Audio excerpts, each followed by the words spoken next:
Welcome, everybody. Thank you for coming to see what is the Sterile Products Community of Practice. Today, we are going to introduce you to our key team members and discuss some of the important parts about our COP.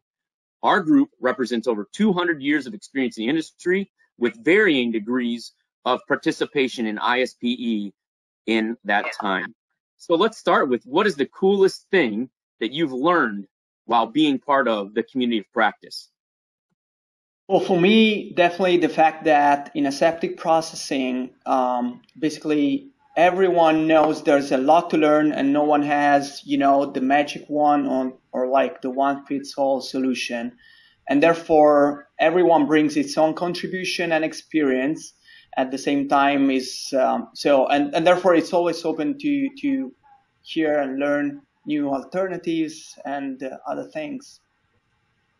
The coolest thing is not learning something specific, but being a part of a community of a lot of people with a lot of expertise. Maybe I can add some specifics, because it's usually the small things that we learn in our exchanges that can tremendously help others. So you're not reinventing the wheel, but you're building on what others have already tried.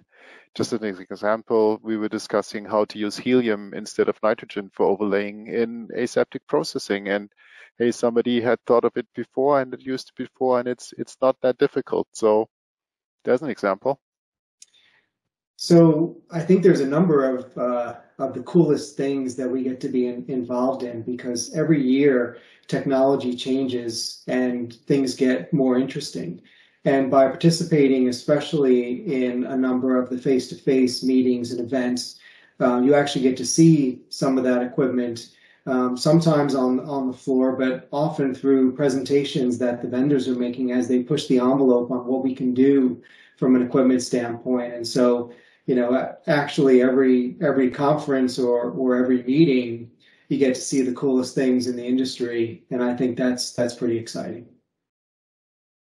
Yeah, I would like something to add what Christine and Massimiliano said. So for me, it's all about the people and their different backgrounds and experiences. For me, as coming from a machine building company, the pharmaceutical view is very, very important. And also, like, the authorities are looking on the subject of aseptic processing. And this is wonderful, because here I can learn that from all the members. And also in between the sessions, you can just call somebody and ask a question if you do not know how to handle an issue or a problem.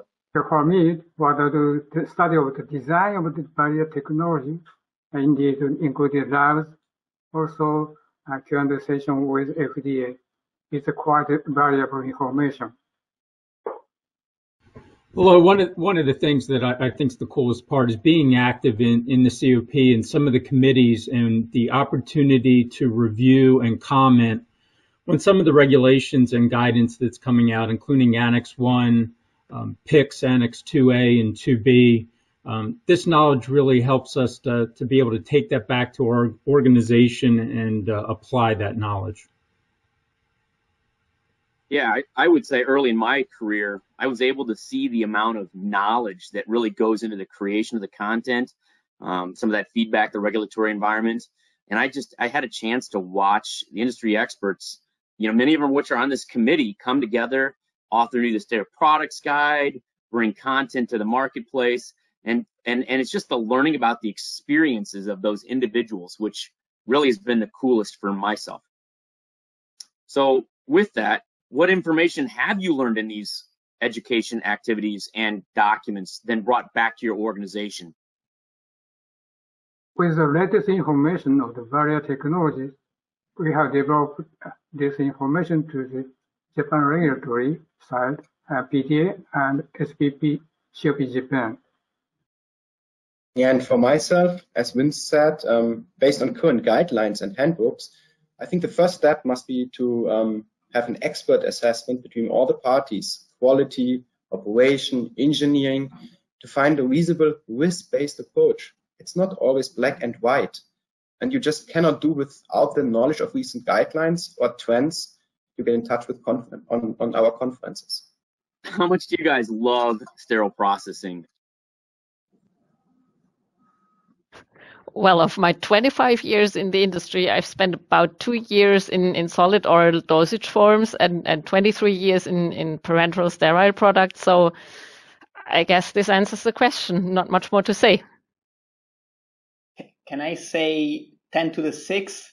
Like it's like a too nerdy answer, but yeah, I mean, represent reality. Well, we serve to inject. On that front, what is your best skill that you feel you contribute to the community of practice? Yeah, that's actually a good question. What's the best skill? I think as I worked many years in designing, fabrication, commissioning, and starting whole manufacturing lines and following up with quality and operation the years afterwards, I think I have a good understanding about defining the design and the process setups to achieve reliable product quality and communicate it good to the reliable partners in my organization. So I think the thing that I bring to the community of sterile products is really knowledge of how the equipment, the facility, regulatory, and operations all come together to produce safe product, as well as a wide range of relationships that allows all of us to access the network across the industry when we're trying to baseline a topic to understand the future of where the industry is going. The things I love the most about being in the industry and participating in ISPE is talking about how we go about facility design, right? We tend to work on and design some of the most complex facilities you'll ever see built around the world. And so one of the questions I often get asked is, where do you start and how do you make heads or tails of all the requirements for these types of facilities, and in particular sterile manufacturing facilities where you have a number of requirements from a regulatory standpoint, but also the requirements of the users and the equipment and just making a facility that is not only efficient but safe to operate. And so a lot of the talks and a lot of the presentations that I make for ISPE do involve that design process and where do you start and how do you get from a point of a lot of data eventually to the design of a facility that operates as it was intended. So what I like on the sterile product processing and what I contribute to the group is that the engagement what we have in cooperation with other ISPE organizations, like we do now with the ISPE ATMP, a good practice guide, writing on different chapters, and also what we provide for the annual aseptic conference, which will be next year in Bethesda. Yeah, for me, I would say it's not a personal skill of myself. It's more that I can connect my organization that is for sure more engineering with a pharmaceutical view, and vice versa, bring that pharmaceutical view back into our organization. I'm coming from a little bit a different area. I'm coming from a development group, so I can bring my experience with development of pharmaceutical products, all from phase 1 to phase 3, and implementing things in the manufacture of clinical supplies. I think one of the unique things with the community is we really do have a diverse background of the participants, from engineers and architects to equipment suppliers, people focused on R&D and operations. And myself, I bring the CGMP compliance, commissioning, qualification experience. So the different experience that I bring to the ISPE SPP team is really more from the view of the customer, so the pharmaceutical companies. The extensive experience that I have in large capital projects at several pharma companies, really I'm able to provide the perspective of the customer. And a lot of times there are things that maybe are nuances that that can be provided specifically when it comes to decision making, in when capital is allocated, when projects are approved, and things like that. There's various, reasons and justifications that have to be built in order for a capital project to be approved, and that's a unique perspective that I can offer to the team. What topic in the industry do you love discussing the most? For me, biotechnology, including decontamination, is a very complicated subject of the issue, which is very important to understand the worldwide the consideration we require to understand biodecontamination. What do I love most? Yeah, that's easy. How to best integrate manufacturing equipment to achieve operational excellence. How to best design and set up the corresponding manufacturing process and align with the community and look what is a best practice or a good manufacturing platform. Me coming from R&D, I really like to discuss what does our future look like? What does the future bring? So do we have any learnings that we have from the coronavirus pandemic right now? What challenges do we have in the future, and how can we apply any lean principles to our industry and still ensure our high quality standards to the products? I have to add, like Kochi-san, technology. So robotics has a run these days and is also a big topic within ISPE. And a second topic that I like very much is the interaction of packaging material with our machinery. Yeah, I find that also very interesting. So, but it's all about technology from my point of view. And that's great. What challenges does our industry face, and how are we as the sterile products community of practice having an impact? What challenges does our industry face? I think we have really good, but at the end, operation needs to go the same pace as automation and digitalization. Best equipment and isolator technology does not help if the user is not able to use it accordingly. We need to train more and be best in setting up user interfaces. I'm always dreaming about why can we not have a YouTube database where we just troubleshoot when something is breaking and we see what others are addressing to solve it, as I do when I fix my mountain bike at home. And again, I think we are currently in a really challenging situation with the COVID pandemic right now. So, but are there things that we can learn from this situation? How can we develop safe drugs and also vaccines in a very short timeline? And I guess in cooperation with the authorities, with the regulatory bodies, we can really develop new strategies to shorten the timeline to approval. And maybe we have some learnings that we can take over in the future, not only in a crisis situation that we have right now.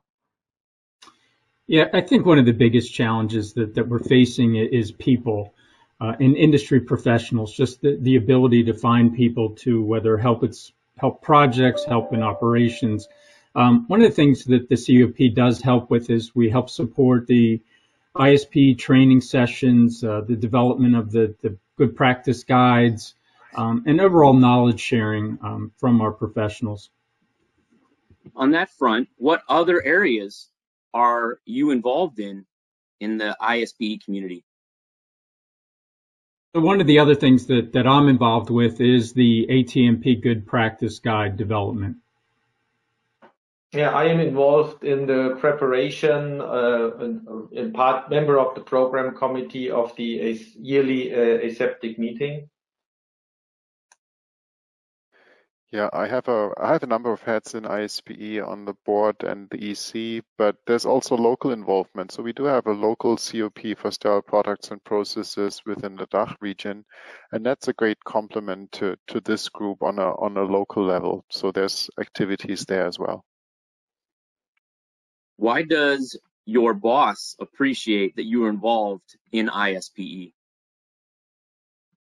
I think it's always good to benchmark with colleagues from other companies, and that's really appreciated in my department, my boss, my colleagues, because I can talk to other people and bring things back and just see how other companies do things, and that's of a huge value. Yeah, my boss is my wife, just in case she's gonna see this message, so I don't want her to get mad. But after that, well, I would say my company is very supportive. First, basically for one reason, which is then they would expect me that living here in the company, I bring back the insights, trends, and what we should do next, in this field. Therefore, that's the main reason, I would say. When you engage with people that are new to the industry, what is the first ISPE resource that you suggest they use? Yeah, me personally, I would recommend some conferences to go, like the Aseptic conference in the US, or also in Europe. So depending on where the person lives and what the angle is. But I think one of these basic conferences to get a feeling, and also for sure to get the contacts to learn more. For me, I think the ISP baseline and good practice guides are invaluable in the information that they provide. I would totally reiterate the above. The documents, the ISPE annual meeting, as well as the aseptic barrier and containment track in the DC area each spring, all great chances to meet the people that make this community great and discover the documents that will help your career. If you have additional questions about this COP, please do reach out to community members that you've seen on this event and ISPE staff. We would love to help you navigate to the right resources. Thanks, everyone.